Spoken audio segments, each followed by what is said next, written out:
북한 문제와 한반도 외교안보 뉴스를 심층 분석하는 한반도 리뷰 시간입니다. 한국국방연구원 안보전략센터 책임연구위원이신 이호령 박사 나오셨습니다. 안녕하십니까? 네.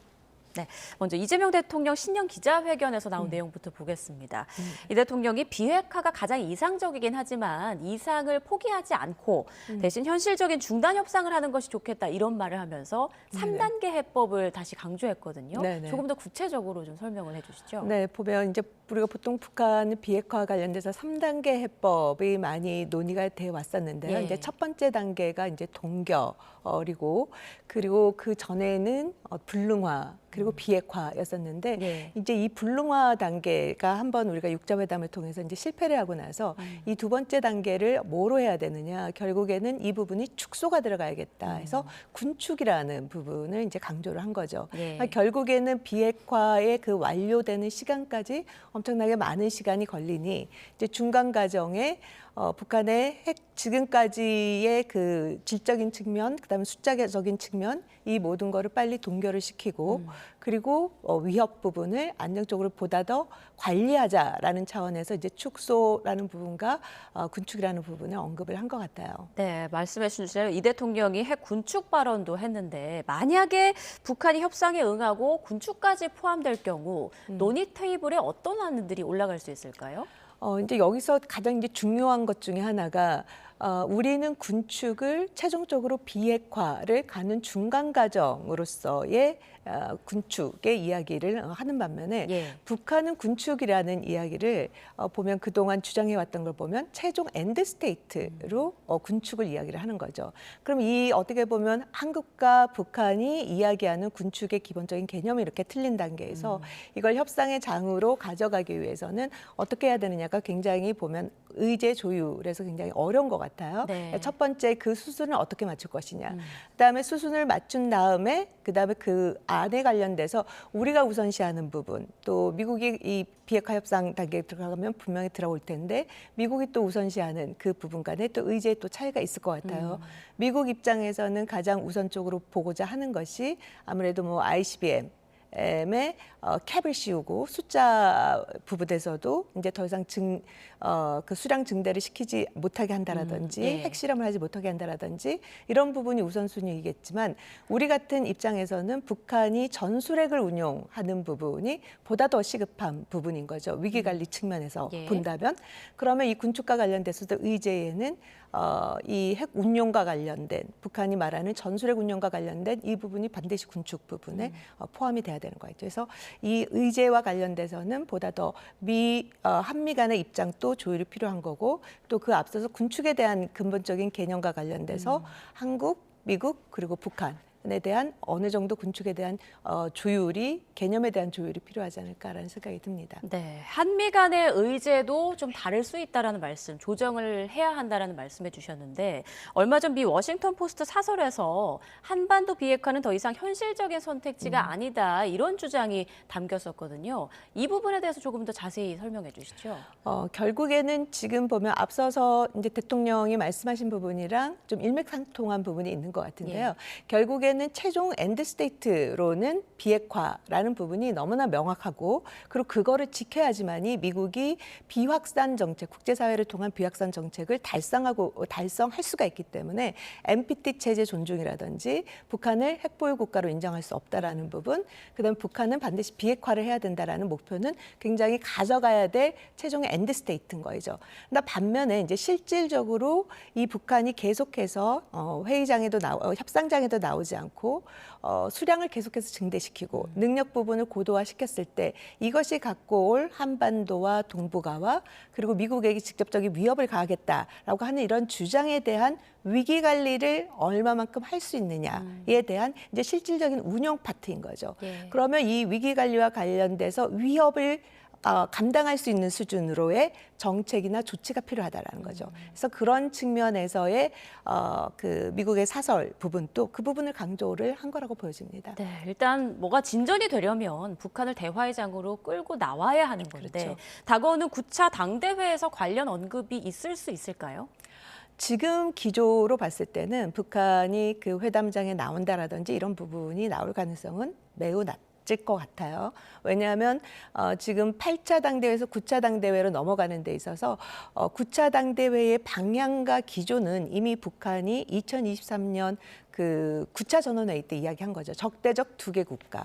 그다음에 미국을 최대 적으로 간주하겠다라는 부분에 있어서 최대의 적으로 미국과 한국을 이야기하고 거기에 따른 강압 정책, 그리고 그렇기 때문에 북한이 핵과 미사일 능력 고도화를 계속 가져가야 된다라는 그 명분을 가져가고 있기 때문에 이 부분이 9차 당대회에서도 이 부분이 발표가 될 것이고요. 예. 그러한 측면에서 9차 당대회 때 대남 대미 발언과 관련돼서는 그 적대적 두 개 국가의 기조한 발언, 강경한 발언이 나올 것으로 예상됩니다. 비슷한 기조가 이어질 것이다. 네네. 자, 북한의 핵 개발에 또 우리는 가만히 있을 수 없지 않습니까? 그래서 현무 5를 개발했는데 얼마 전 보도를 보니까 지난해 말부터 실전 배치에 들어갔다고 하더라고요. 뭐 네네. 괴물 미사일이라고는 하는데 네. 조금 더 어떤 무기인지 설명을 해주실까요? 이제 현무 5 같은 경우에는 이제 북한이 뭐 핵 시설이라든지 그다음에 뭐 텔이라든지 여러 가지 이제 군사 물자들을 다 지하 벙커에다 갖고 있지 않습니까?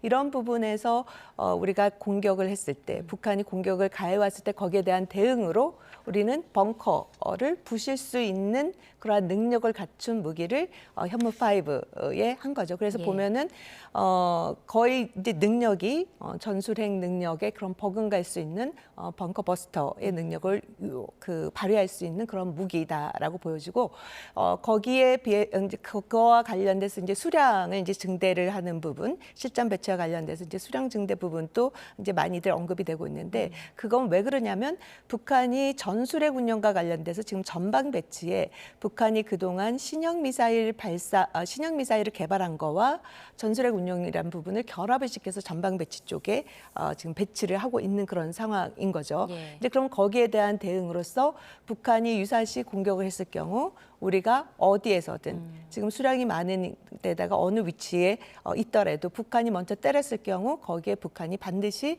응징을 당할 수 있다. 그러나 그게 워낙 이제 많다 보니까 한 번의 그런 공격으로 인해서 너희들이 당할 수 있는 그 피해 범위도 굉장히 크다라는 어떻게 보면 억지와 관련된 북한의 취약성 부분을 강조하는 그런 어떻게 보면 대응 무기라고 볼 수가 있겠죠. 네, 한편으로는 대화를 유도하면서도 또 한편으로는 대응할 수 있는 준비를 하고 있는 그런 모습인데, 자, 김정은 위원장의 행보도 좀 보겠습니다. 얼마 전 함흥시의 한 기업을 찾아서 그 사업을 맡고 있는 내각 부총리를 현장에서 네. 해임을 하는 그런 모습을 보였어요. 그런가 하면 얼마 전 또 노동신문에서는 인민은 당의 뿌리다라면서 인민을 좀 축혀 세우는 듯한 네네네. 그런 내용을 싣기도 했는데 뭔가 투트랙이라고 해야 될까요? 이거 어떤 의도가 있다고 볼 수 있을까요? 그래서 이번에 그런 조치가 9차 당대회를 앞두고 나와서 내각 총리를 지방에서 같이 수행했는데 그 자리에서 전격 해임을 시켰다라는 거는 예. 몇 가지 내부적인 시그널을 보여주는데 더 포커스를 맞추고 있다. 그러니까 기본적으로 9차 당대회를 앞두고 상당한 내각은 북한의 경제를 담당하고 있는 거죠. 이 경제와 관련돼서 성과가 충분하지 않았다라는 것을 반증해주는 대목이라고 볼 수가 있고요. 예. 그다음에 여기에 대한 불만을 누구한테 돌리냐? 결국엔 간부한테 돌려야 되는 거죠. 그런 간부한테 그 책임을 돌림으로 인해서 김정은의 자신의 그런 정책이라든지 당의 노선이라든지 이런 건 문제가 없었다. 그러므로 해서 간부와 인민을 또 분리시킴으로 인해서 인민이 또 북한 당과 또 김정은에 대한 충성심을 독려시키기 위한 그런 어떻게 보면 북한이 그동안 많이 해왔던 프로파간다 중에 하나라고 볼 수가 있겠죠. 그렇군요. 어쨌건 북한의 경제 상황이 지금 녹록지 않은 걸 보여준다라는 네. 분석을 해주셨는데 이런 가운데 북한과 중국의 무역이 최근 좀 활발하게 이루어지고 있다는 보도가 나오고 있습니다. 이렇게 된다면 우리에 미치는 영향은 어떤 걸까요? 지금 보면 이제 북중 간의 무역이 이전 대비 이제 많이 증대되고 있다. 네. 그다음에 코로나 이전 상태로 거의 이제 돌아가고 있다라고 하는데 중요한 거는 거기에 돌아가고 있는 품목들이 뭐냐. 보면 주로 인민의 생활 개선과 관련된 품목 위주라는 거죠. 그러니까 근본적으로 관계가 교역량이 증대했다고 해서 북한 경제에 어떻게 보면 근본적인 변화나 발전을 가져오는 그런 내용이 아니다라는 거죠. 예. 그래서 지금과 같은 그런 기조로 중국 북중 간의 관계가 지속이 될 거고 그러한 가운데 우리에게 크게 뭐 외교적이라든지 이런 부분에 큰 부담은 저는 되지 않을 거라고 보여집니다. 크게 걱정 안 해도 된다는 네. 말씀이군요. 자, 마지막 질문을 드리겠습니다. 얼마 전 그 정동영 통일부 장관이 그 일반인에 막혀 있는 강원도 고성의 DMZ 평화의 길을 예전으로 되찾을 수 있게 노력하겠다 이런 말을 했고 네네. 이에 대해서 유엔사는 보안상 이유 또 유엔군 사령부 관할에 속한다면 사실상 반대의 입장을 밝혔는데요. 네네네. 이 길이 갖고 있는 의미가 무엇인지 그리고 앞으로는 좀 어떻게 진행될 걸로 예상하시는지 궁금하네요. 지금 보면 이제 저게 만들어진 게 2018년에 9.19 남북 군사 합의서가 채택된 이후에 만들어진 거죠. 그리고 그로 인해서 남북 간의 군사적인 신뢰 구축 관계가 결국에는 남북 간의 신뢰 구축으로 이어질 수 있다라는 어떻게 보면 상징적 측면에서 저 길을 만든 건데 네. 그 이후에 보면 2023년에 북한의 무인기 침투라든지 그 이후에 오물풍선이라든지 이런 게 되면서 남북 간의 군사적인 긴장이 높아졌고 또 북한은 또 DMZ에 뭐 장벽을 세우고 그러지 않습니까? 그런 가운데서 유엔사 입장에선 지금의 현 상태에서의 남북 간의 군사 관계 측면에서 굉장히 원칙적인 입장을 이야기를 한 것 같고요. 그다음에 정동영 통일부 장관 같은 경우 앞으로 향후 나아갈 방향성 측면에서 그 이야기를 한 거라고 봐야겠죠. 네, 알겠습니다. 자, 지금까지 이호령 박사와 대북 그리고 안보 문제에 대해서 짚어봤습니다. 고맙습니다. 네.